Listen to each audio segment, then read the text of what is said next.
All right. So, hi everybody, and thank you so much for joining us wherever you are joining. We always like to start these live videos immediately without wasting time, and you can always rewatch wherever you are.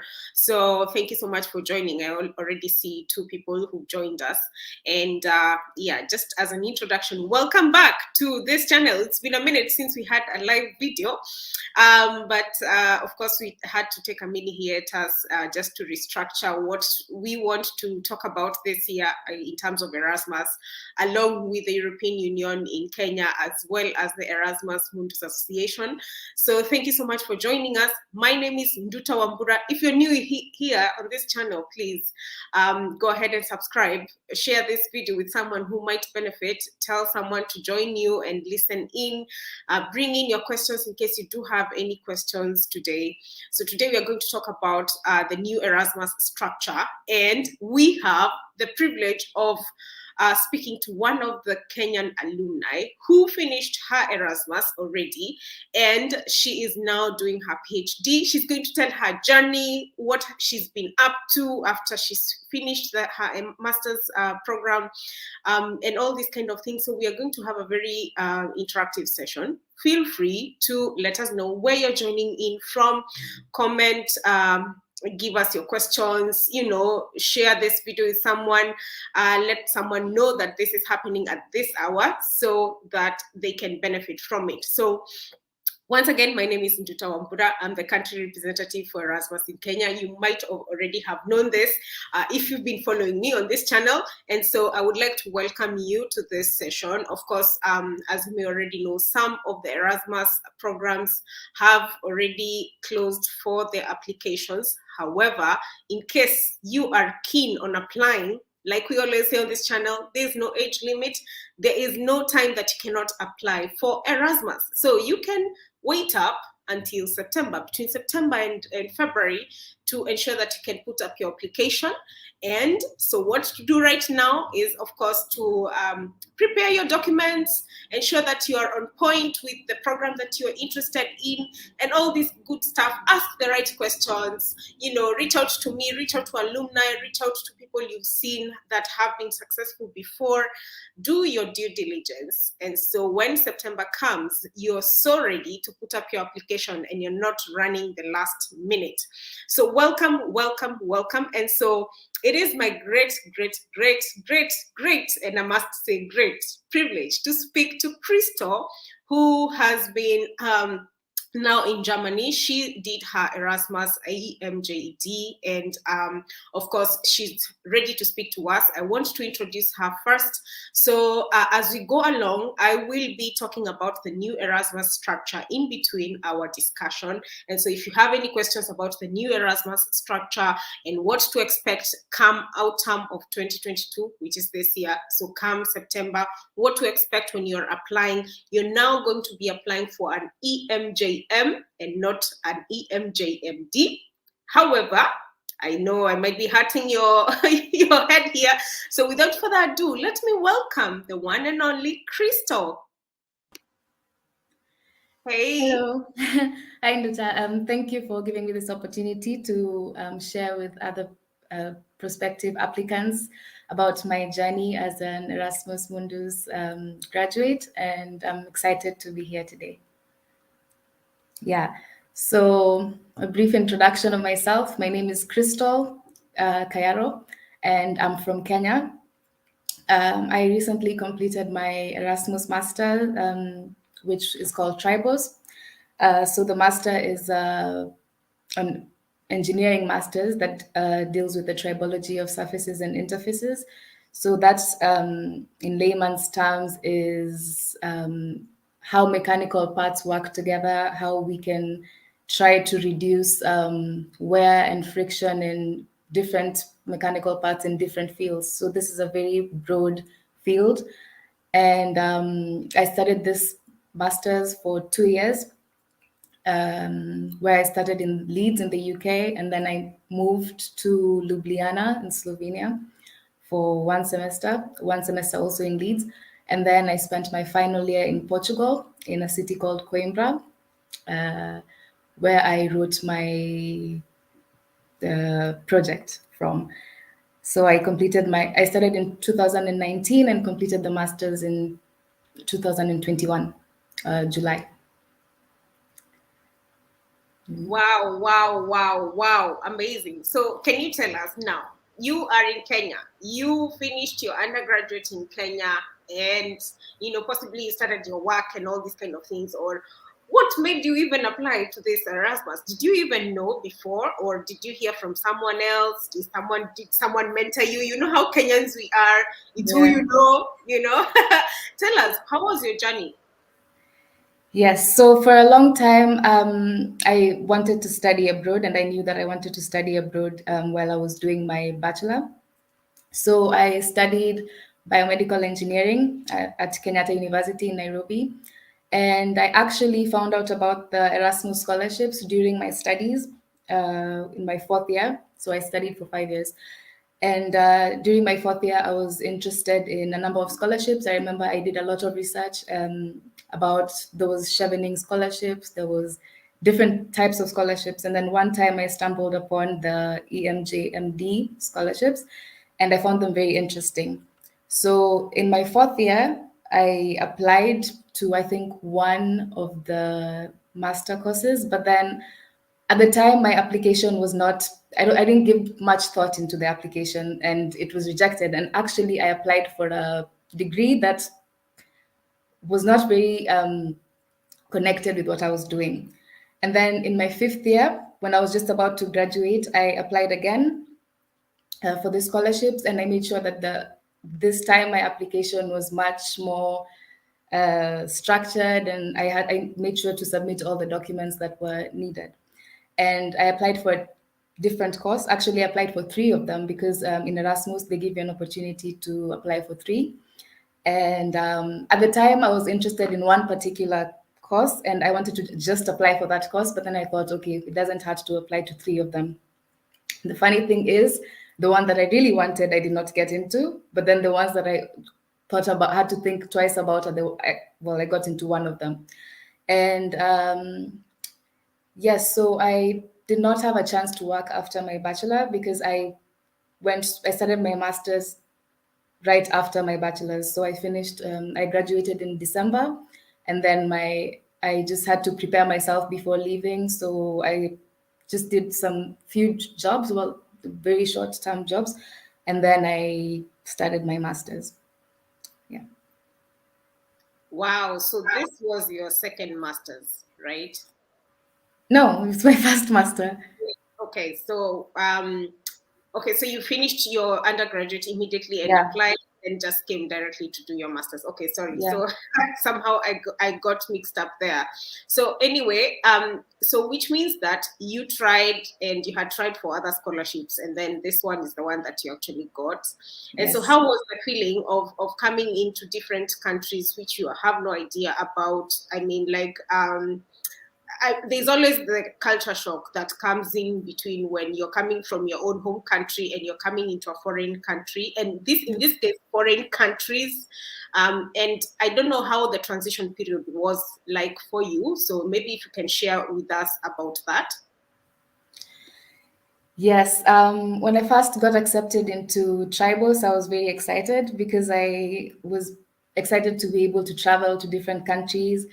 But at the same time, it was daunting to know that I would have to move from one country to another. I knew that would be stressful, and there would be it would be a different culture, different education system with every country. Um, so my first country was the UK, and I was very excited to get there. So I did all the preparation because the scholarship gives you a settlement allowance, which is about, I think, 4,000 euros, which enables you to book your flights and find accommodation. So this gives you some sort of comfort because like, okay, at least you're assured of some place to stay when you get there. And Slovenia was a country that I did not know much about. So this was going to be new to me, and I wasn't really sure how I would adapt there, but it ended up being a very nice experience. Portugal as well. I've never been to Portugal before, and but I'd heard of it, and obviously. So yeah, I was very excited to be going to these countries. And another thing is, some of the courses require you to speak the language of the country because they conduct the masters in the different languages. And I was excited that I would not have to learn to do my masters in three different languages, because one of the masters that I had applied to, I remember, required for you to speak three languages. I was still willing to do it because I already speak German and English, and I had one last choice of either, I think it was Spanish, French, or Swedish, I think. But then I just thought to myself, maybe I can learn the other language. You know, it's just another challenge in the masters. But lucky for me, my entire masters was in English, so people have to be careful about that. Wow, so you already speak German, so Yes. that was not an issue for you even when you transitioned to your PhD as well. So, Yeah. but now the transition period, you are excited, and did you ever experience any type of, issues in terms of people get homesick, of course? So I don't know whether you had any homesickness or, how the adjustment was like for you, because I remember personally it took quite a long time before I could adjust, because usually with Erasmus, you come in to start your semester in September, and the adjustment in terms of the weather, the first thing that caught me off guard was the fact that it was still daylight at 9, and I'm like, okay, we are still outside, and the adjustment of the weather, the adjustment of the culture, and even getting to have new friends and these kind of things. And as much as fine, you're coming to study, and then, of course, you're in that country, you're interacting with what is happening in that country, and the adjustment for me took quite a while before, I could get my head together and, behold the new country, behold the new culture, start making new friends, perhaps maybe even start, interacting with the community at large, learning the language, because I didn't even know the language. So it took me, I would say, a good 2 months. And before the 2 months were over, winter was here, and then I had to adjust again. And so, like, every single time I would be like, I am homesick, I just want to go back to my comfort zone and all these kind of things. And then, of course, when you're abroad, usually it's so easy to feel so alone, especially if you're not a very extroverted person, or maybe you don't like interacting so much. At some point, you can feel as if you are so alone, and especially if you come into a country where there are no, say, for example, we are from Kenya. There are no many Kenyans living in that country, so it can be a bit difficult as well.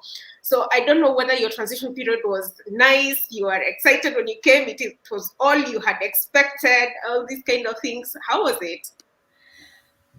For me, at the time, well, I was going to the UK, and the UK is known to be very cold. So I wasn't prepared. Obviously, I did not own a winter jacket at the time. So I thought my sweaters would be enough for me when I got there. And then I got there, and the wind would just hit me in the face, and I was just freezing. I remember my fingers were numb and sore. Yeah, and I just could not take it. I remember I got sick, I think, 3 times while in the UK, sick with a cold. um, yeah, so that's one of the greatest challenges. But you get used to it with time. But for me, I think what made the transition easy is that I had fellow students from other countries with me. So in my masters, we had students from. I was the only African. There was supposed to be one Egyptian, but he was not able to get a visa, which was unfortunate. And then there was some students from India, Pakistan, Brazil, Mexico, and different countries. So all of us were like lost sheep at the beginning. So the good thing is that we had each other. It's different if you go somewhere by yourself and you have to figure things out on your own. But if you have other people who are in the same journey with you, it makes it much easier. So we had a WhatsApp group where we met regularly, and like if somebody did something before somebody else, they can tell you, okay, you can get beddings here, or you can get a nice winter jacket here, and this and that. So that made it much easier. And I think within maybe 1 month, 2 months, we got used to being in the UK, and we met a lot because obviously you don't have family there. So if you have friends there, in the same situation as you, that makes it much easier for you. And then I remember when I was in Leeds, for example, I tried to integrate myself with the university because as much as my master's was a part of Leeds University, you're just there for one semester. So like you may not be included in all the university's different activities. So for me, for example, I made sure to join clubs just so that I could get a feel of how this university is. I remember I joined the salsa club, and I used to spend a lot of time at the university union, which made me get to know a lot about the university. Same goes for Slovenia. I did not join a club in Slovenia because that was about the time Corona started. But I made sure to get involved in Erasmus activities. So they used to have trips around Slovenia, which was very fun. And such things can make you forget that you're away from home. You make new friends and you have a nice time. And yeah, you just enjoy the masters. And it's not all about studies. You can also enjoy your time in Europe. Absolutely agreed. I agree with you for sure. So you have to put yourself out there and meet new people, do some activities, etc., so that you can be able to interact, and it becomes much easier. So as we give Crystal a minute to take some water or something of the sort, thank you so much, guys, for joining us. Please comment where you're joining us from. Let us know if you have any questions about Erasmus and about the scholarship itself, before we can move to the next segment where we will talk about more education stuff and what her Erasmus was entailing, and the funding, all the structures and all that kind of thing. So one of the things that I would like to highlight today about the changes, the new Erasmus structure, is one of them is that there is no longer any limit towards the number of applications that you can actually put for Erasmus. So it's no longer 3 Erasmus applications that you can put up. You can put up as many as you like, as long as you actually meet all the requirements of all those Erasmus that you are applying for. So this is a change that is going to occur beginning, of course, this autumn 2022. It's a change that was implemented beginning of the end of 2019, going into 2020, but now it's going to be implemented even more from this autumn 2022. So that is one of the changes that you need to look out for. And so many people have been asking, so does it mean that I can apply for as many as I want? What I can tell you is that, of course, you want to make a very, very good, high quality application. So it's not that, you go put yourself out there and apply for everything and anything. Ensure that you're doing your due diligence, again, to check what are the requirements of each of the programs. Can you meet these requirements? Do you qualify in terms of the courses that they will be studying? Do you qualify in terms of even the language tests and all these kind of things? And another one thing that I also want to mention within this new structure is that at least we will no longer be having application fees, or according to what the European Commission actually mentioned, is that we would not have any more application fees. So I know, like some of the programs, for example, Win Tour, Erasmus Win Tour, there was another program that was asking for application fees, and people could feel that this was not actually the right thing to do. Of course, I know that it is quite stringent, especially if it's something that you're not quite sure whether you will get into, and you have to pay this amount of money. Some of the programs would ask for anything to do with 30 euros to 40 euros. So that is translating to about 3,000, 3,500 to 4,000, 4,500, depending on the exchange rate. And I had quite a number of people asking about this. And this is something that the European Commission has promised us through Erasmus Mundus Association, that we will no longer have application fees. So we are hoping that this is going to definitely be implemented, because we have new programs being implemented. You will find more programs on the catalog come September of this year.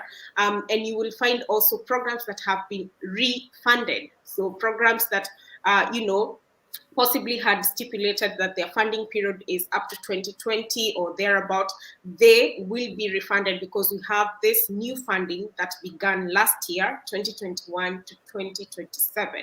So that's a new other thing that is going to change. And this is a very, very good thing because, we had quite a number of issues with people and people asking, why are we getting charged? Why are we having all these kind of changes and is it legit that you can apply for more than 3 programs, because previously this is what used to happen. And so I want to encourage you to ensure that even if you do not get your program, get into your program this time round, you can definitely apply for it again in September. And I know there's quite a lot of people who are already getting responses from their programs in terms of either you're getting an unconditional offer, or maybe you've been told, hey, please submit document A, B, C, D, E so that we can review your application. Some people might also be getting their interviews coming along very, very soon. So this is another thing that you also need to look out for, because if you're being asked to actually do an interview, then you need to prepare ahead of time. And I have shared a very few pointers about the interview. I should share more. I had promised that I would share more. So if you have not joined our Erasmus Facebook group, please join it. I will send in a link right here so that you can be able to join. And even as we wait for Crystal to come back, I do see, our culprits here. Timothy, I see you, Stephen, and yes, I am very grateful that you're here, and thank you so much for joining us. If you have anyone else who would like to actually hear this conversation, please let them come over. Ask the right questions at this point, because yes, we do want more Kenyans to come in. And that's the other thing that I have also had discussions with, even with the European delegation in Kenya, because we are very concerned about the numbers. So there are so many people who tend to think that there is something that is going on in the background, and that's the reason why Kenyans are not being picked more often. No, I want to clarify very, very, very, very well here that there is no back thing that is going on, that makes Kenyans not to be picked more as compared to other countries. So, the way most of you are comparing, the numbers in countries like Nigeria, which we cannot even compare with, because Nigeria itself is quite a bigger country than even Kenya. And people think that, maybe Kenyans are not being picked just because they're not putting, good applications, or maybe because the consortiums do not want them. No. You need to actually just put your high quality application, whether you're picked or not the first time. Try it once again. I have personally said that I did not get my Erasmus the first time. I was put on a reserve list, which some of you have actually already been put in. And I had to wait and see if somebody else would have dropped off, on that period. I would possibly have been picked, but then there's no one who dropped off. So I had to apply the following year. And that is when I got it. So you cannot instigate and think that there's something that is happening in the background and have that kind of mindset as you go towards your application. You have to be very positive. Like I put up on Twitter today, that it's not a guarantee that you will get any type of scholarship, just like any other job. It's not a guarantee. You have to just put your best foot forward, apply for it, meet the requirements, meet all the documentation that has been requested for by each and every one of the consortiums. Do all these kind of things, and don't emotionally invest yourself in that. Because if you do emotionally invest yourself in that and then it doesn't happen, then you get disappointed, right? So on a positive note, please don't have the mindset that there's something that is going on in the background that is preventing us from having more numbers from Kenya. We are trying as much as we can to ensure that there's a lot of visibility. And that is why we have these sessions. And that is why we are always talking, I'm always talking about Erasmus to anyone. It's always important, even you yourself, as you learn about this information, to spread it to someone else who would benefit from it, right? So that you can have more numbers coming over. So I will talk about another structure in the next few minutes, but I just don't want to waste time because we have a very good guest today, and Krista is still with us. I do hope that she took her cup of water or a glass of water or whatever it is that she wants to drink, because I know this is winter and, you know, it's a bit cold as well. So, Christo, can you tell us more about your Erasmus program? Because I know you are your program representative when you are studying, and I know you know the ropes. I know you know pretty much everything about your Erasmus program. So, if you can tell us more, what is Tribos Plus? Or maybe I'm saying it wrong, TRIBOS plus, maybe. So can you tell us more about your Erasmus? Anyone who might be interested in, who is it for? What are the requirements? All the good stuff. What was funded, you know, when you are studying and all these kind of things? Christoph? Yes, so my master's, the master's that I studied is called Tribos. And this is a master's that deals with engineering. So anybody who studied mechanical engineering, for the most part, is the most relevant field for this master's. But then they also accept applications from anybody who has studied material science, I think chemistry as well, or other fields of engineering. For example, I studied biomedical engineering, and in our field, tribology is very important, for example, for the manufacture of different types of implants. So, yeah, this is a 2-year master course, which is, well, as I mentioned, undertaken in 3 countries. And for the application, I think all the requirements were listed in the website. But I have some bad news because I spoke with the program coordinator who informed me that they will not be funding it. Well, the EU they will not apply for funding anymore. So this is I think the batch that applied last year is the last that will be considered for now on. So they're taking a break until further notice. Sorry, what else was what was the question again? Okay, so just what was funded? You know. Oh, yes. Okay, sorry. So in this master's, everything was funded from your studies. The studies were paid for directly by the EU, so you had nothing to do with that. You just had to attend, and then you receive a monthly allowance of 1,000 euros. That would just come directly to your account as soon as everything is set up. And then for the first and second year, we received a settlement allowance. So a settlement allowance means funds that you get as you move to different countries. So the settlement allowance is much more than the normal allowance that you get because it covers flights internationally. It covers, you know, when you move to a different country, like as I said, moving to the UK, I needed to buy a whole lot of things that I did not have in the beginning. And then, yeah, finding a house, your deposits are usually very high in Europe. So this money will help you with such situations. And then in the second year, they gave us, you receive a second settlement allowance, which at this time, if you've got to know Europe well enough, you can maneuver your way around and you pay deposits with it. You can even keep some in your savings, which is a really important part of these scholarships. You do not have to spend all your money. You can also save your money, which I think is a really good opportunity because you're getting more funds even than the average citizen of that country. So this is a really good opportunity. Yes. So should I talk about the application to my master's?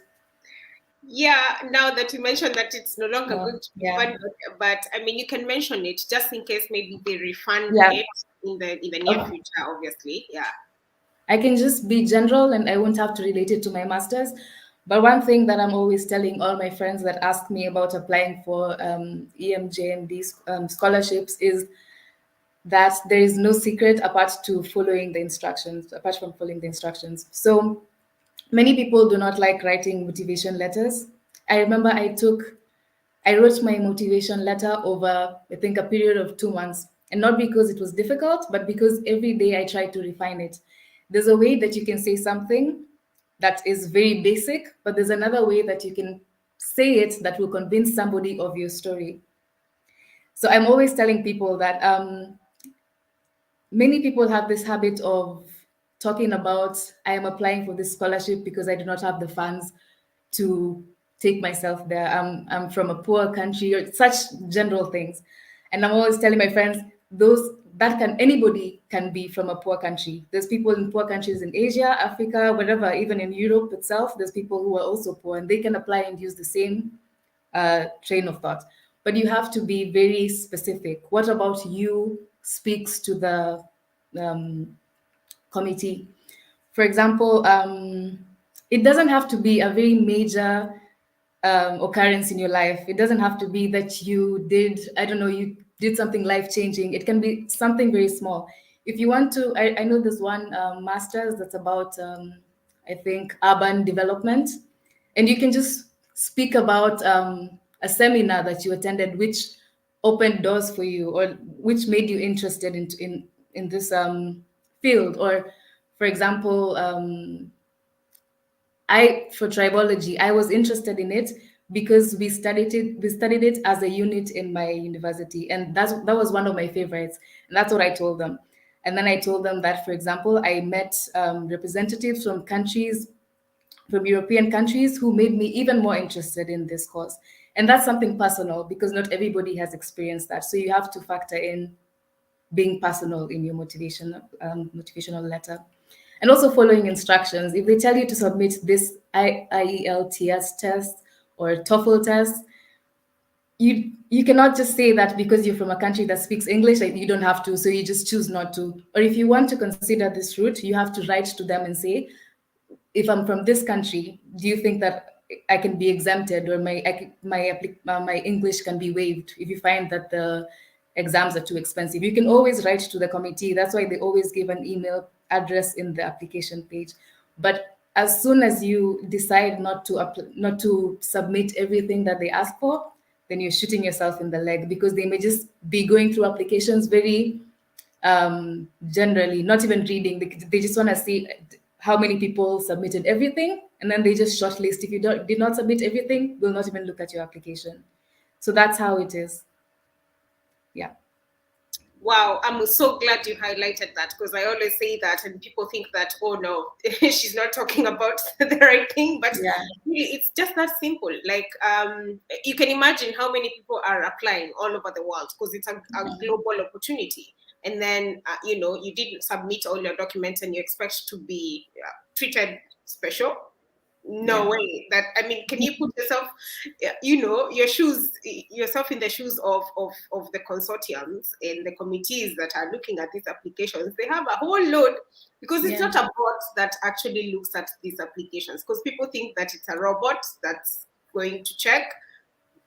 We have a very different system here in Europe. So you can not expect that, oh, it's a bot that's going to check an ETC and all these kind of things. So it's a person, people who sit down to check these applications to see whether these people have put in the right documents and all these kind of things. So do your due diligence, do the very best that you can, actually. So I'm so glad you mentioned that. And on that note, actually, I want to also mention that now the funding has also changed. So I saw this conversation that was going on the Facebook group, and I was like super disappointed.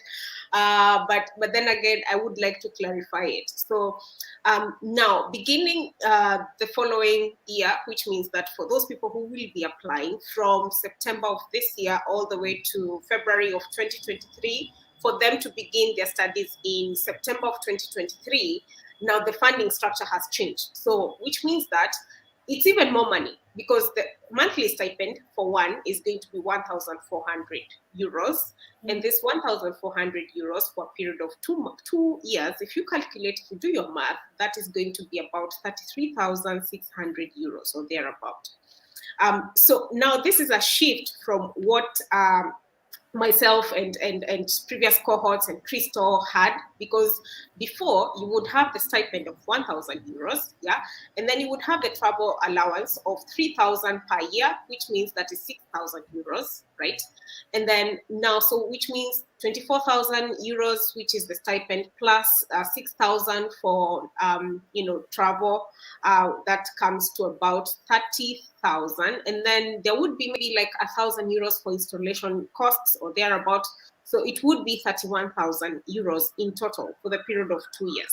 Now we have 1,400 euros as stipend, and this incorporates the travel allowance as well. It incorporates the installation costs as well. So if you do your math, and if you're very, very good in terms of managing your funds, then at least you have an extra 2,600 euros on top of what you would have received before. So I saw this discussion and people were instigating once again, thinking, oh, I don't know, they're trying to change these things. It's like, they are trying to shoot us on the foot, etc.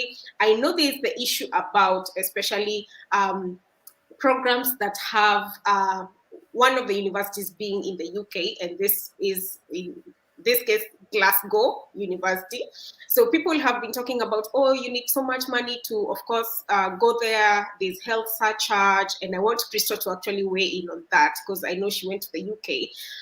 There's health surcharges. There's all these kind of things. You will need like 1 million Kenyan shillings to actually go there.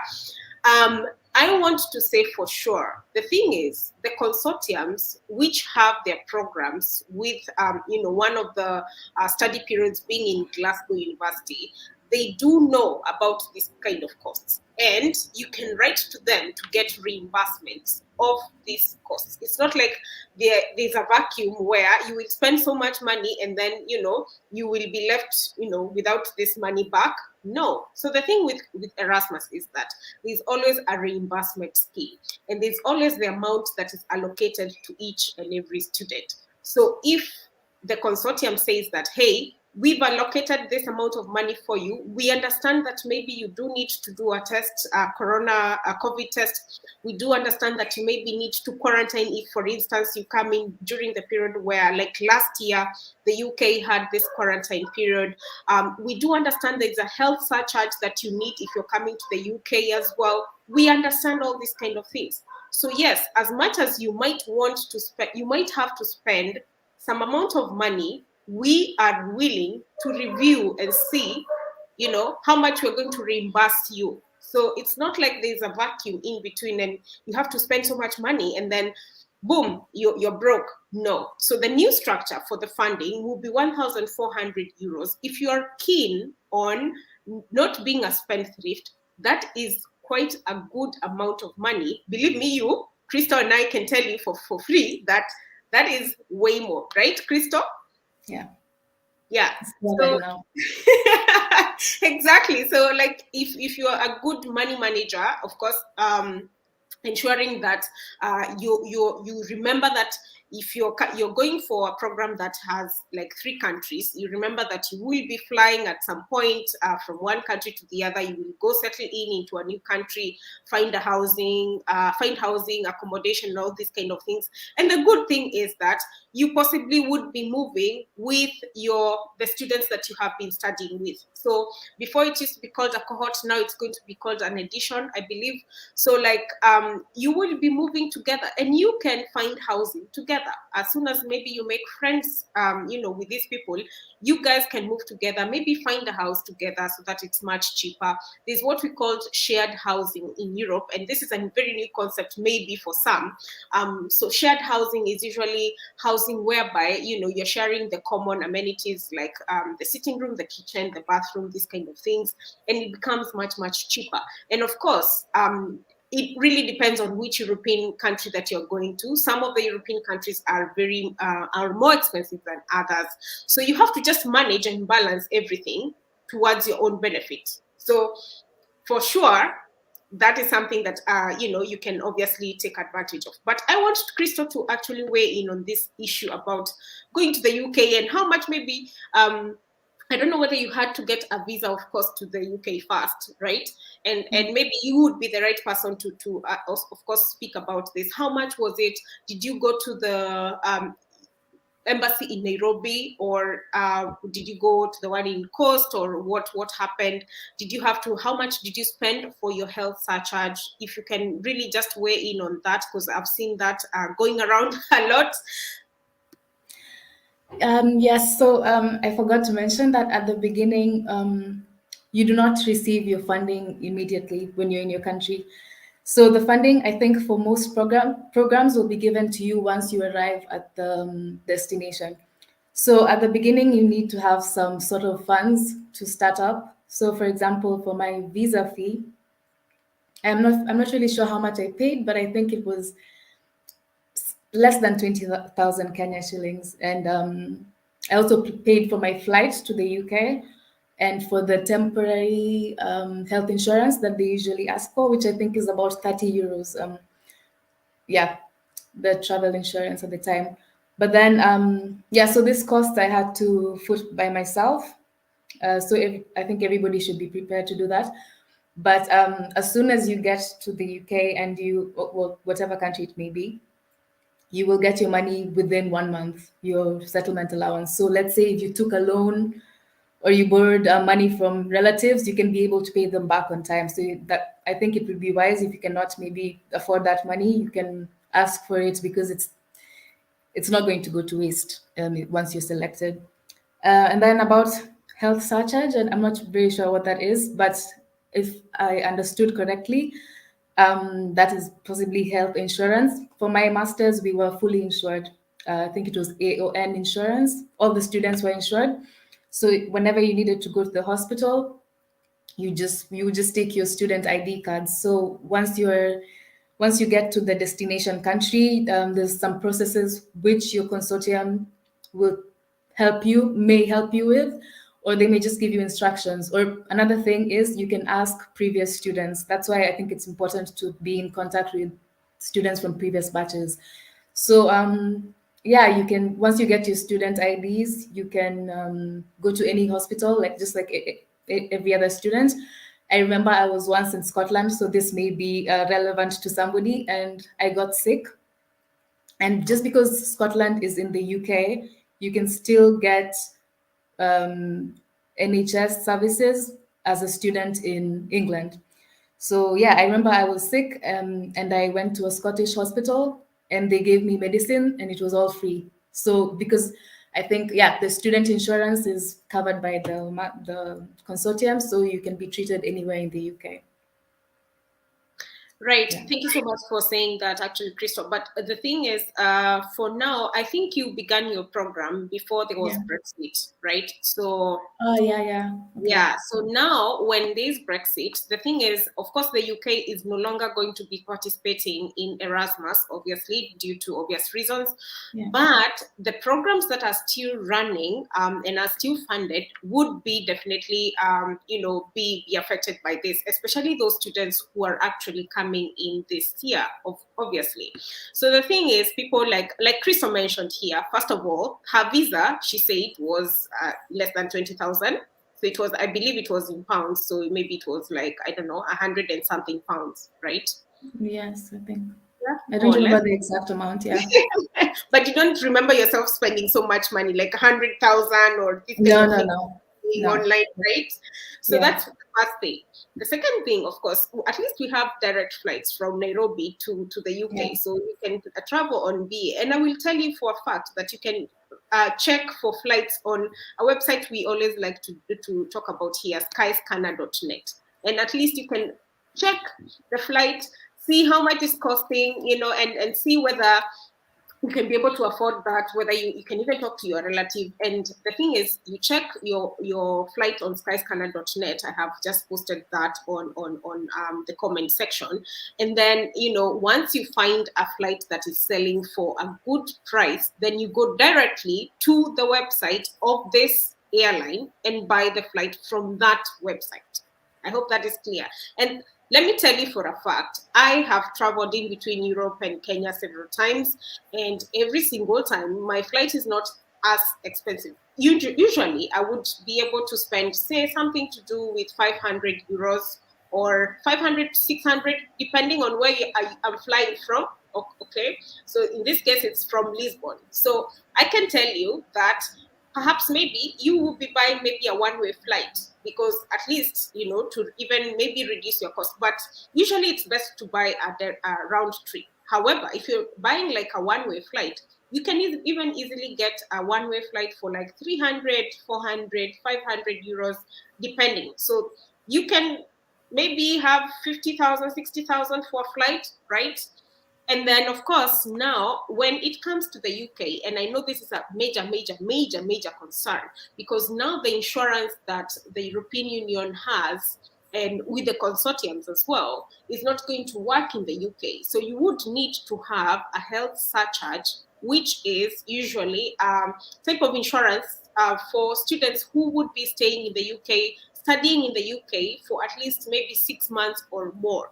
So your first semester is definitely going to be around 6 months or thereabout, right? So this is going to be something that you definitely have to get. And usually it's the health surcharge in the UK is £470 per year.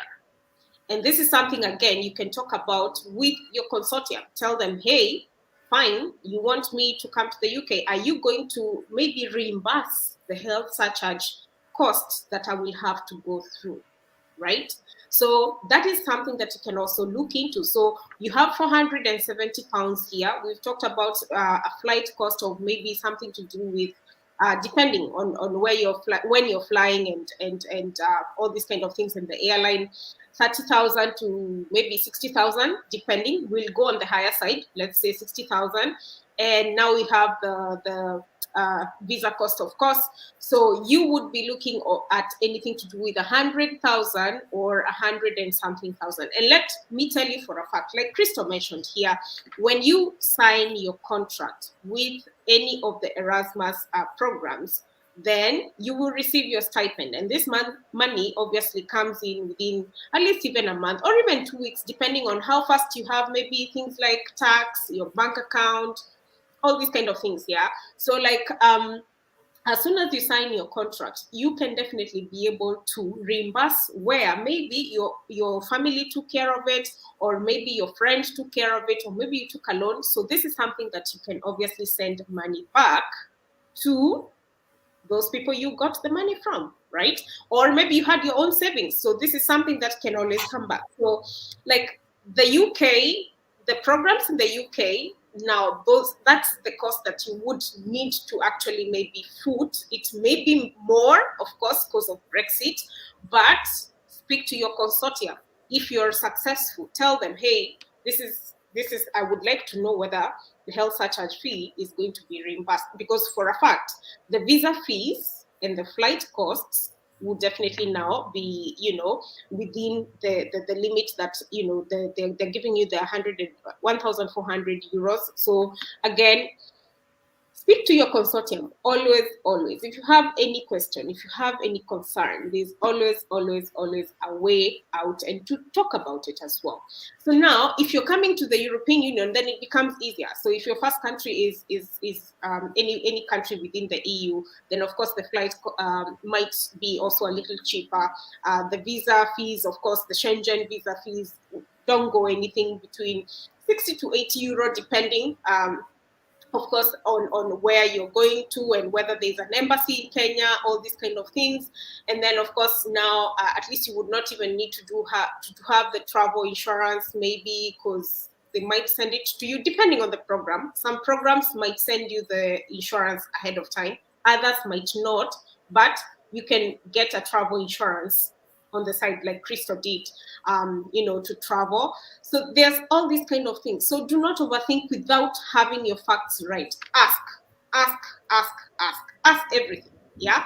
So now, I see people here. Thank you so much for staying on, Crystal. Thank you so much. And I see all of you. I see your comments. And please ask your question. Ask your question, whichever the question you might be having. It might not be for you. It can be even for your friend. And we are going to get into it. Okay, so very great insights. Yes, Jean, thank you.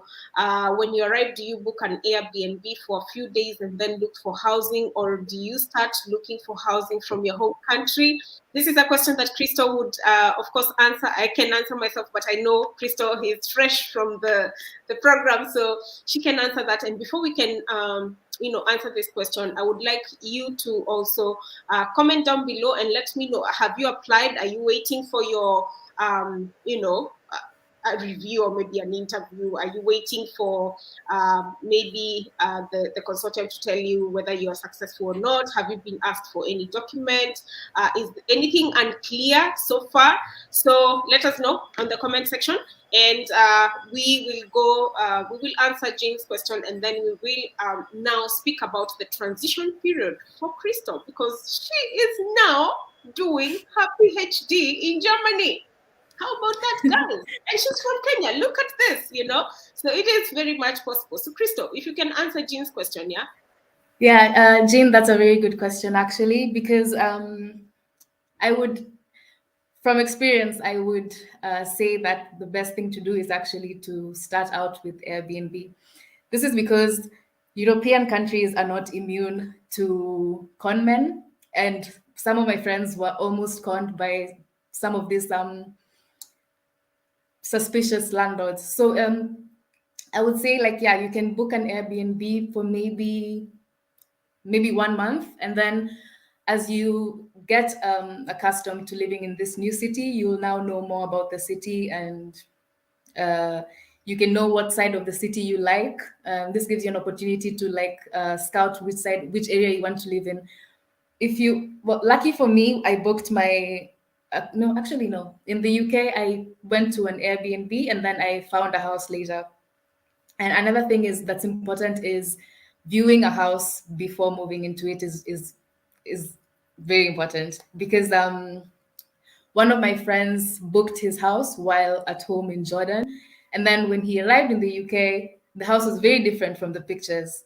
So many landlords in the UK especially will use I think it's called a fish islands, which makes a room bigger than it's look bigger than it actually is.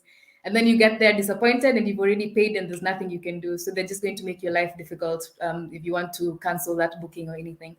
Another thing that I would suggest is getting in touch with alumni of your master course, because we were in touch with the previous cohort, which was really good because they told us, okay, they gave us instructions, like when you want to move to Slovenia, for example, apply for the visa at this time so that you can get it by this time so that you can be here at the right time, because another thing is when you're moving, you have to apply for this visas yourself. I'm not sure about other master courses, but that's how ours was.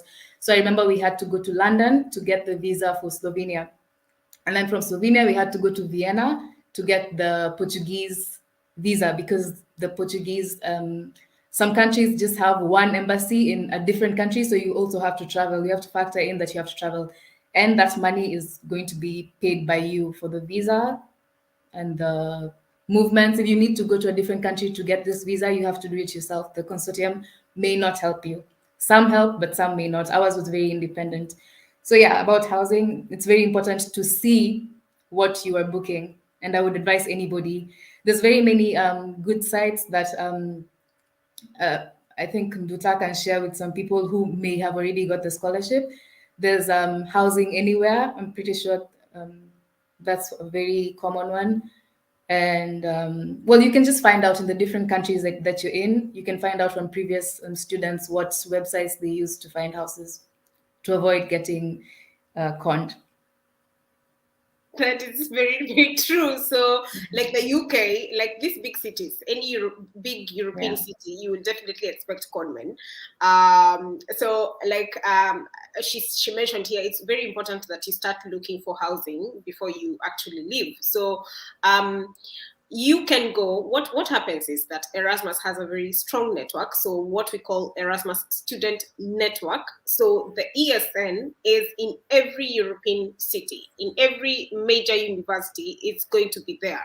So you can always contact the ESN of any of the universities that you might be going first, and ask them, hey guys, can you have like an accommodation that you might be knowing of that I might come in and just secure in between, maybe getting another house.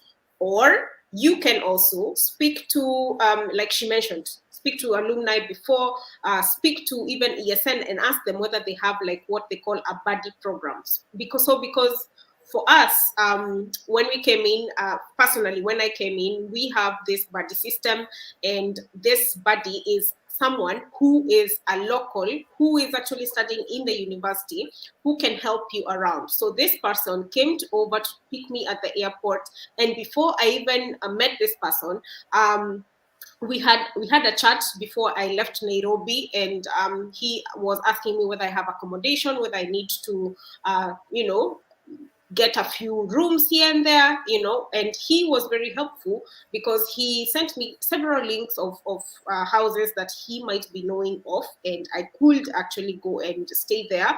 So that is how I got my first house. So, and when I came in, this person also met me at the airport, because that was very, very nice. The university had arranged for this, and this buddy was actually a nice person. So that was also a plus. So he came at the airport, picked me up, and of course, just showing me around how to buy my metro ticket, because now I'm coming from Kenya. We don't use metros. We don't even know what goes on there.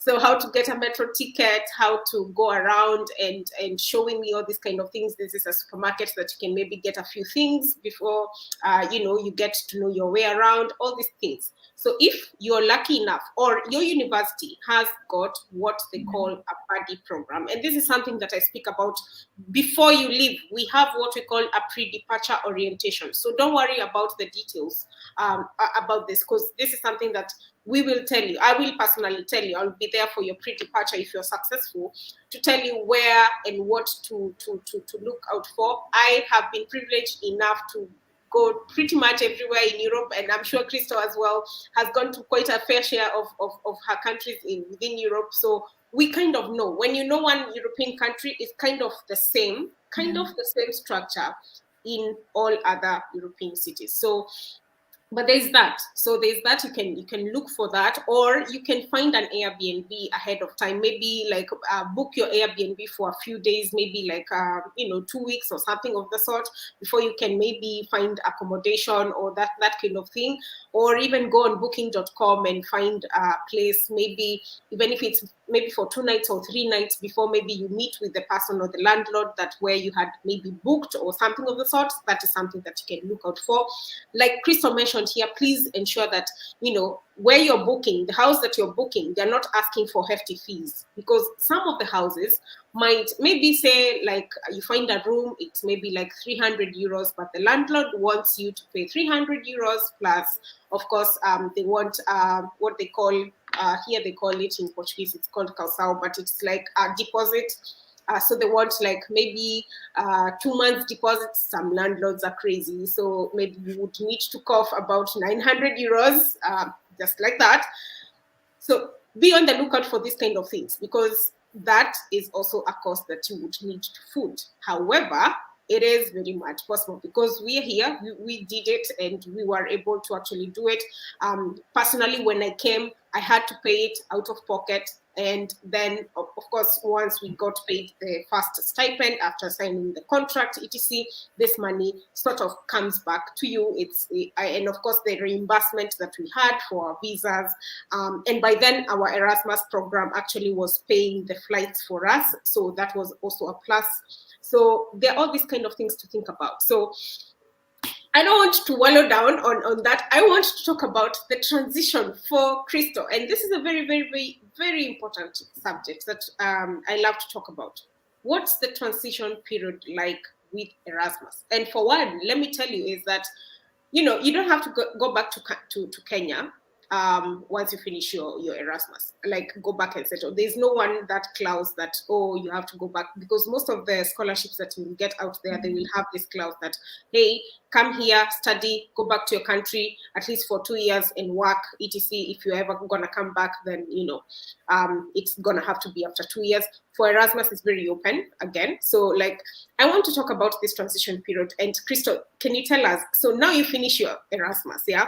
So you finish, you graduate, and we celebrate you, even made a post on Facebook about it, etc. And one of the things that is funny is that you would not expect a graduation ceremony. See, it's not like Kenyatta University where we had all these accolades and we had all these, what are they called in Swahili is mushaino. So, like here, here it's very different. So tell us, so you graduate, you're expecting a graduation, etc. Maybe it doesn't happen, but there's some ceremony, and then you transition and you want to go do your PhD. Tell us, how was it like, and what tips can you give someone?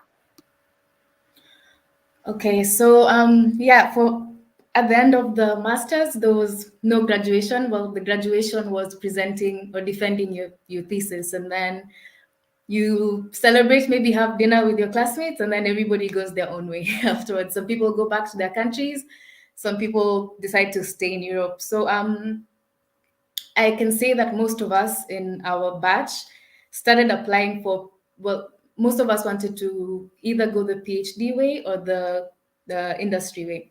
So whatever you choose, you should start applying not after you finish, but maybe a few months before you finish, because if you want to stay in Europe, I think for most people, the residence ends. You get a residence permit for wherever you will be, and once your master ends, I think you have maybe 1 more month before you can, before you have to go, because you're not, your stay is no longer valid. So for us, we started applying. I think I started applying maybe 5 months before even. Whenever I saw something that seemed interesting to me, I was applying. And I think in many PhD opportunities, they know that some applicants have not yet finished their masters, because it's very common in Europe for people to transition directly from a master to a PhD. And they can just tell you, okay, we'll review your application, and then when you're done with we can see your transcripts so far, So for me, that's what happened. I actually applied for multiple PhDs, and I had about 3 interviews before I got selected to one PhD. So I remember I just submitted my CV and my transcripts to the point to where I was at the time, and some of them were not as successful, but at the end I got selected by this consortium, which I'm currently working in. And for my applications, I made sure to choose PhDs that were relevant to me and that I was interested in. So for me, I am interested in the medical field, medical engineering. So I tried to find a PhD that linked my medical engineering knowledge to what I had learned in my master's. And I think that made it much easier for me, because that's exactly what my current PhD was looking for, the lab that I'm working for was looking for. So I think I had my interview while still in my master's, which is totally fine. There's no conflict of interest there. So I had my interview, and then I was selected. So by the time I graduated, I knew that I was already going to go to Germany. So I used this opportunity to go home, back to Kenya, because I had not been home for some time, and just get some rest after the masters. And then I got back in one month. Got back to Europe in 1 month. So I can say by this time you already know like how things work in Europe. So the transition will be much easier than previously when you're just moving to a new country. And I can say that once you have your master's in Europe, it becomes much easier to get a PhD, because that seems to be the case for most people, and depending on the country. So, for example, in Germany, doing a PhD after mostly an engineering program is very common. So yeah, it makes the application easier. Wow, absolutely agreed with you. So that's the other question that people always ask about. So what happens after?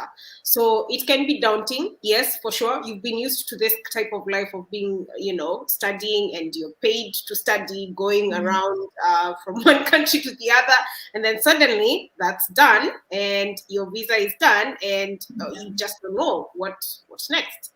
So, like I always say, immediately you begin your thesis, start thinking of your next, steps. So it's usually 5, 6 months before. So, like, start thinking of which even country you've been to. Maybe 3 countries, at least 3 countries, or maybe some consortiums nowadays have even just 2 countries, depending.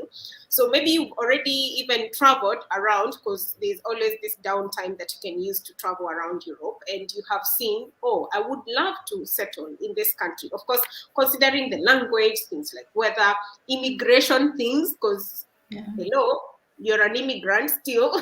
So and things like work, things like PhD, what do you want to do? So it's so amazing to see Crystal now transitioning to a PhD, and now doing her thing in Germany. And of course, after that, after a PhD, you can definitely even easily get a job, maybe even in Germany, depending on what you want to do later. So I'm so happy to hear that. So the thing that I would like to say here is that there's no limit usually for Erasmus. Really, you can decide to settle in any one of the countries. So, for example, if you want to go and work, the thing that happens is that if you graduate with your postgraduate in most of the European countries, they will give you a 1 year visa. So, which means that you can transition from now becoming a student. So, which means that you can change from a student visa to a work visa, okay, and look for any type of job within 1 year period. So, which would mean now that, for example, if you have completed maybe your master's in, say, like a country like Spain, for example, so you would be looking for jobs before, maybe 6 months before, and understand the system very well in terms of changing from a student visa to a work visa. There's a lot of documentation that is required. Personally, that is what I did. So I changed from a student visa to a work visa. However, I had to look for a company that is going to allow me to start working with my student visa still, and then change it with the immigration system of Portugal. So that is what happened. And it took about 3 months because I had to get my criminal record certificate from Kenya, things like that, and some little documents that might, take a little time before they are processed. So be ready for that if working is the thing that you want to do. One thing that I would also tell you is, like, for example, countries like the Netherlands, if you want to go to the Netherlands, it could be a very good opportunity for you because it's a bit more straightforward. So if you graduate in any one of the Erasmus programs, if the university, of course, is highly ranked, usually the Netherlands gives you it's a 1 year visa again to look for work, but it is a more straightforward program. I can't remember the name right away, but I would definitely share it. So that is one of the countries that you can be on the lookout for in case you want to go and work there. Again, for PhDs, usually there's this website that I always keep on saying, if you want a European funded PhD, then you can check for, this website is called Euraccess. I just put it in the comment section. So it's, you can find European funded programs for PhDs, for even academic positions.eu as well. You can also check findaphd.com if you are interested as well. Usually you would find even PhDs for countries like Australia, the UK, and so on and so forth. So these are things that are actually available for you to take advantage of after you finish. If Europe is not your thing, you can always go back to Kenya, and hey, you would have benchmarked enough, you would have formed enough networks, learned enough, whatever you want to go back and do, whether you want to go back to your old job, or maybe you want to go start a whole new project. There's a lot that you have learned within those 2 year, the 2 year period. So the thing, of course, to tell you is, if you are successful, do not just come here and say, oh, I've just come to study, so I'm just focused on study. The Erasmus spirit is not just about school. It's about also interact with the culture, meet new people, network, all these kind of things. So there's that. So I am so grateful that we had this conversation, Crystal, and I know that you are quite a wealth of resources in terms of someone who is also looking for a PhD, really, and you can always point out how is life in Germany, because that is the last question that I want to ask. How is life in Germany? How are things there? Do you like it so far in terms of the culture? Do you speak German? You speak German already, I know. So tell us more. And guys, if you have any other questions, we will be ending this live video shortly. We've already been here 1 hour and almost 10 minutes, which is absolutely amazing. So I do see one question there, but if you have any other question, please post it on the comment section, and so that we can answer it after Crystal tells us how Germany is. What does she miss from home? Does she miss some Royco, some Kericho goals, all these kind of things, or she can find them in Germany, really? So, Crystal, tell us more. And guys, please post on your on the comment section any question, any comment that you might have, so that before we can end this live session, we can answer. All right, Crystal? Yeah, before I get on that, I wanted to mention that if anybody is interested in my masters, there's 2 more masters that are very similar to mine, and I think they're still running. One of them is FAME, FAME, FAME Plus. It's also about material science, and then there's AMASE, which is AMASE. So just so you know, yeah. So about life in Germany. Well, luckily for me, I had a chance to visit Germany 2 times before when I was in high school and during my bachelor. So I already got used to the German way of life because I started learning German when I was in high school. So I got some scholarships to visit and to learn the language and just to get to know German culture. So for me, it's not much of a culture shock as it would be to some people, because many people complain about Germany being very strict and very straightforward and in how they deal with things. So one of the things that, for example, for me is different is how PhDs are structured in Germany. Well, from in my lab, for example, it's more like a job than what people consider PhDs to be. Like, it's not school, it is working. You have your job in the lab. You have to. It's very independent, and that's one thing that is new to me.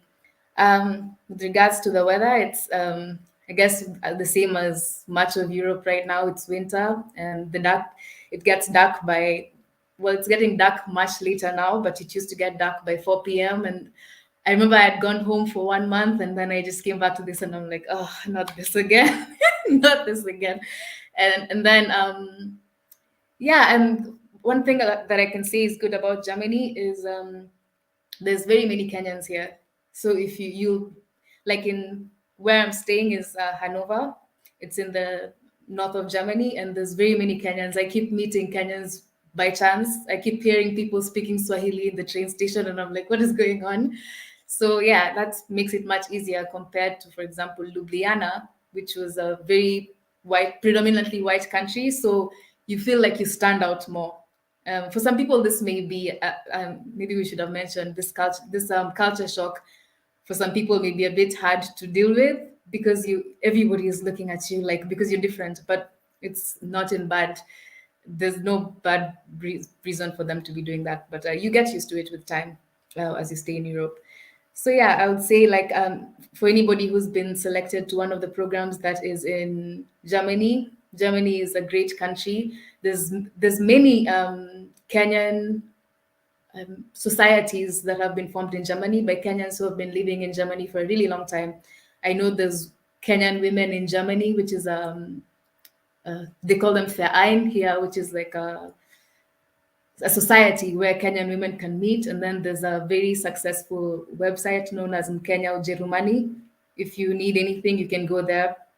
There's someone from Kenya who has a big website here where they sell Unga and Royco and all those things you may need. So you can just buy them from Germany. You don't even need to get them from home. And there's a really good community here, which is really nice. And actually, in the rest of Europe, there's Nduta in Portugal, and there's some few Kenyans, I think. I didn't meet many. I think just Nduta and some Tanzanians, but yes, there's many Kenyans in Europe, and you can always get in touch with them. Yeah, and it's good that you actually mentioned about something to do with institutional event profiling. So, like, for example, you go to, like, in Slovenia, when you mentioned, I actually remembered something that sometimes you might find this very awkward. Like, you go to a university, you're the only maybe Black person maybe in that class, and then even some lecturers might look at you in some different ways, and and of course, wonder why you're there and all these kind of things. You're side-eyed a lot. I don't know, maybe we want to touch about that maybe in the next 5 minutes. I don't know whether you experienced it, because I know I experienced it for some part, and I was like, not today, Karen. So I don't know. tell us more about, by the way, that experience in Slovenia. Slovenia is a country that not many people travel to. So there's countries in Europe where you will find a lot of Africans, mostly Nigerians, because they tend to be in these countries. So I don't know, in Prague, in Czech Republic, for example, there was many Nigerians there, and many other countries. But then in Slovenia, it's not many people go there. So I think most of the students that would go there that are from other countries are on Erasmus, but this is a European Erasmus. So that's for them, like seeing other students from like Spain or Portugal. These people are also new to them, because Slovenes can tell that you're not Slovene if you have black hair or such things. So now if you stand out as an African in Slovenia, they're very intrigued by you, because they're like, what are you doing here? Like, this is a country with 3 million people. What brought you here, and this and that. So at first it was really strange, but then when I arrived, I felt very strange, because I thought it was maybe a bit of racism. But then I remember one of my classmates arrived as well. She's Mexican and she's very white. You cannot tell that she is white basically. And she said that she felt very strange being in Slovenia because everyone was looking at her. So it's just a cultural thing, because they're not used to having many new people in their country. So it's just it can feel very strange at times, but you just get used to such things, and if you don't need to take it to heart. They're not trying to tell you to get out of their country, or even if they do, even if you meet people that may not be okay with you being in their country, wherever it may be, you just there's always that bad apple in the and that should not make you want to give up your course or anything. You just need to go by your day and not pay so much attention into such situations. Absolutely true. And for me, the thing that I would want to actually speak about is about institutional profiling. I don't want to call it racism, but the way you are in a class, maybe you're like, for me, we were only 3 Black people, and everybody else was from Indonesia, Brazil, all these places, Poland, and like we had one of the lecturers who used to always make some very crazy comments about African setting, and when we were studying subjects like to do with food security and issues doing with malnutrition and all these kind of things, and it was not very nice. And in fact, there's a time that he actually was kind of marking our continuous assessment tests and not giving us very high marks just because. And so, like, we had to confront the issue, because I think that's the other thing, because we also had an issue last year with another lecturer who is in one of the consortiums. I don't want to mention which, but they also had the same issue. So there's what we call institutional profiling, and it happens sometimes. So you can expect it to happen, and whichever the scholarship that you even take, whether you go for chevening or any one of these other scholarships, you can expect such kind of profiling to be there in the universities. So, and the thing to do is, of course, speak up. That's the thing that I always say. Speak up, speak up. In fact, even the cohort that came in this year from Kenya, I had another talk with them, and they also had the same issue with another consortium as well, because, hey, you are from Kenya and you know all these things, why? So there is that is bound to happen. But like Crystal mentioned here, is like, not today, Karen. You're not there because of them. You're not there because they're funding your tuition fees. They pretty much are not doing anything for you. It's just that you have the privilege of being in their country, and as much as it might get to you, please ensure that you speak up. Speak it to someone else who understands. Speak it to the consortium if it gets to those extreme cases, and the consortium can come in and actually, talk about it with you, talk about it with the lecturer, and all these kind of things. So it can happen. It can happen in the US, can happen in Europe, can happen in Australia. It doesn't matter. Because I will tell you for a fact, the moment you leave Kenya, you're just a black person. Nobody cares. Where are you from? You're from Kenya. In the plane, you're just a black person, honestly. So, like, there's that can happen. So ensure that you are keeping the focus in terms of, ensuring that you know that what has brought you is just education. And if you need to speak to someone, please speak to someone. Don't keep it to yourself. Let it not eat you up. Speak it to your fellow students, all these kind of things. That way, it eases the burden of feeling that you're in the wrong place and people are looking at you funny, etc.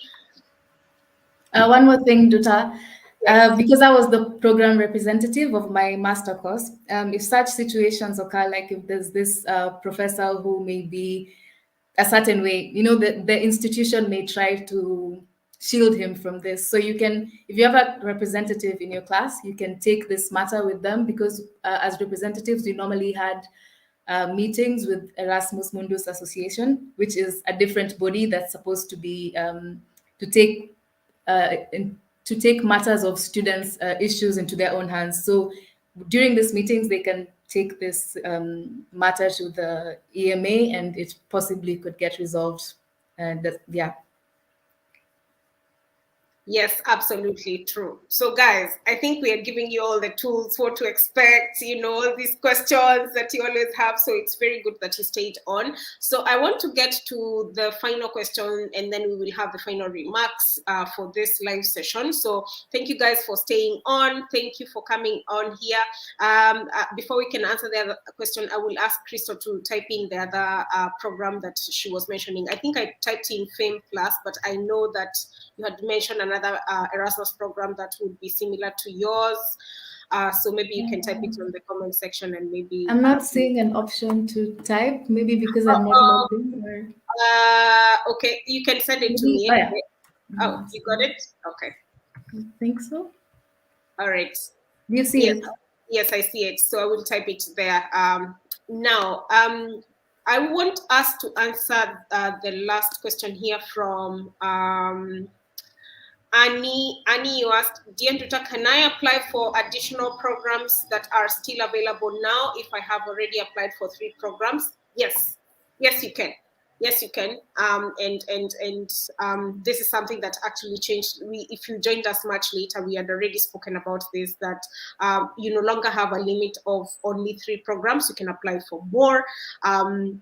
And this is a rule that began taking effect at least in around 2020 or thereabouts. But right now it's when it's actually becoming more profound because of the new structure. So like I mentioned before, there are some pointers that you need to note about the new structure. We will no longer be calling EMJMDs.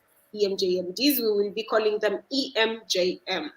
So the D is dropping off, but just because we have more programs that are coming in, we have more funding, we want to be have more inclusion in terms of we want more partner countries. For example, if you know your university and your faculty, for example, can apply for a certain project, within the European Union, and of course become like a partner whereby they can even send their staff, and also have these collaborations where you have exchange programs as well. This is something that is happening, so they can log in on the European Commission website and check out the projects that would be available for them to apply for funding. We already have about 40 projects that I've seen people applying.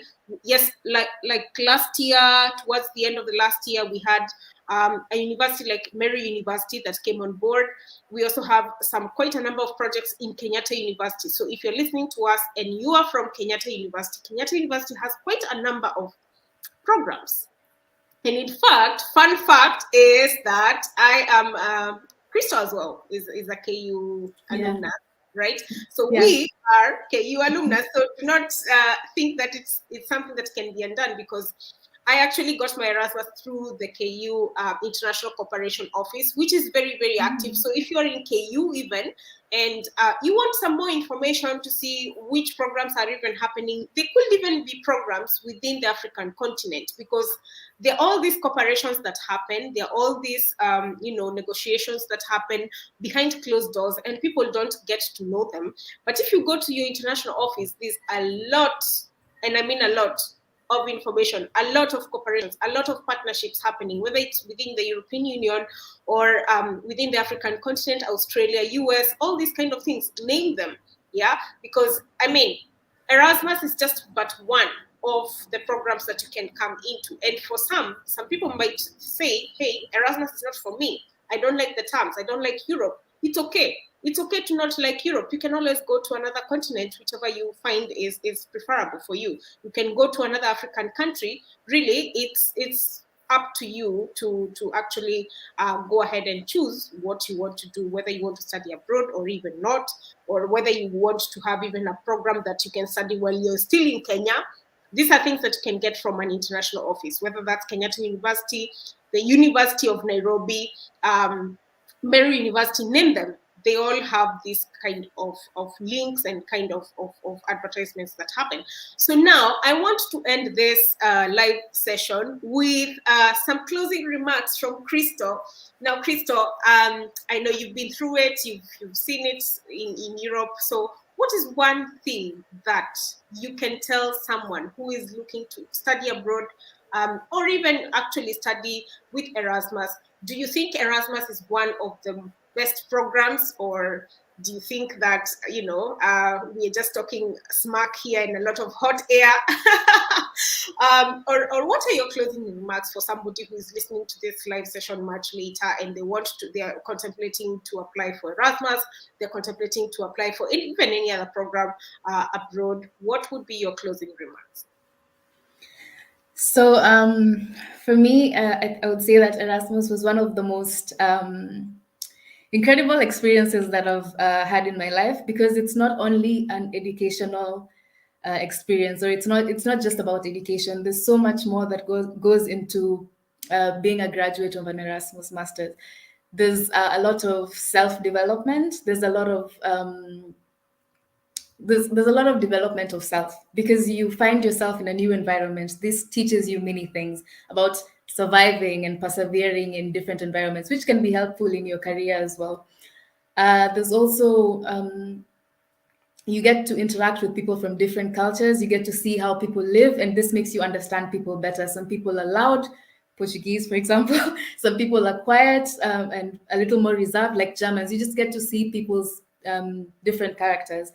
And you also make yourself more employable. You're increasing your chances of employability back home as well as in Europe. And I think also, like, what would I say? Well, it just exposes you to a lot of things which you may not be exposed to when you're at home. I think there's a lot of growth that happens as an Erasmus Mundus graduate, and I would tell anybody to consider this option. And even if you get rejected the first time, as Nduta said, you can always apply again. Once they see a second application, they'll be like, this student seems very into this master's. Maybe we should give them a chance, And you can meet, you can make friendships for life. Like now I have a few friends who we lived together for 2 years with, and we can't go a day without speaking to each other. So you're just expanding your mind, education. Through education, you're expanding your horizons. You're making new friendships. You're networking. It teaches you how to network, because now you see people as people. You don't see people as Pakistani, Jordanian, Americans, this and that. You just see them as people. And yeah, you get to be an expert in your field. You get to see different types of education systems. You get to travel. You get to earn money. If it's your first time, you're getting to earn a lot of money at that. And yeah, you're experiencing a new way of life. I think it expands your view even more. You see, like, okay, this is how Europe is. I want to go back and develop Kenya to be like this. You get an idea which you can implement at home. You see a business style in Europe and you think, okay, maybe I can do this in Kenya. So there's many different ways in which you can develop. And I would tell anybody that it's a great opportunity. And if you have the chance, don't let writing a motivational letter stop you, or not getting a reference. All that you can not persevere, but you can, work on it. You can get better at it. And in the end, it's definitely worth it. Yeah. Wow. And as Erasmus Kenyan chapter, we are very, very proud of you, Crystal, I must say. Like, I'm always so proud of people coming over, finishing and moving forward and all these kind of things. And we have our own alumni group, as much as we're not active, but I want to say personally that I'm very, very proud of you. I haven't met you personally, but I feel like I know you from afar. I'm very, very grateful that you also took time to speak to us. And guys, I hope that you have learned quite a lot from this session. And of course, if you want to reach out to Crystal, she's on Facebook. I already tagged her on the group. So if you are on the group, you can always find her. Please don't send her a message saying hi. Just that. Come on. Yeah. So only messages related to this EMJM. Yes, please. Please do not go to her DMs and fill her with all these kind of things that are not necessary. For me, if you come to my DM, I don't have time for that. So if you're not saying what is bringing you to my DM, then I'm sorry, but I will not answer to you. I don't know, but I have had quite a number of DMs lately, and I just don't know what to do with them because I don't even want to say. So anyways, guys, I do hope that you have had quite a number of value, not a number of value, quite a huge value from this session. And of course, I'm available for any questions, and in case you have any questions, you can always send them to us and we will tackle them as they come along. I do hope that you're actually applying or planning to apply this year. If you do not have your passport yet, I know there's a huge issue with passports right now in Kenya, but if you can, make sure that at least follow up with immigration, like push them so that you can get your passport ahead of time. That would be very, very, very good. And I know it's been quite a uphill task, especially for people who've already applied and the consortiums are asking for the passports. What you can write to them and ask them, hey, can you allow me to maybe use my national ID to proof my identification? In the meantime, some might say yes, some might say no, we do need your passport, but explain to them what is happening. You can even send receipts of you having applied and waiting and all these kind of things. Just ask. Don't sit there with things that are bothering you, and of course be able to ask and see where that leads, and be told no, be told yes, or whatever it is that they would definitely be able to tell you. So once again, thank you so much, Christoph, for joining us. And guys, please be on the lookout for the new structure coming this September. We will definitely be talking about this more, and I do hope that you would definitely apply. There's no age limit, so like I keep saying, apply even if you're 40, even if you're 45, 55. Fun fact is that the oldest Erasmus was 80 years old, so I don't know what's stopping you. So I I don't know what's your excuse, right? So anyways, guys, it's been amazing hanging out with you, and thank you so much for joining. Share this broadcast much later, even with your networks, and if in case someone is able to get assisted, that's what we are here for. So thank you so much, guys, for joining, and have a good evening, good morning, good afternoon, wherever you are, whenever you're watching this. It's been amazing. Subscribe to this channel for more, right? Okay, bye, guys. Bye.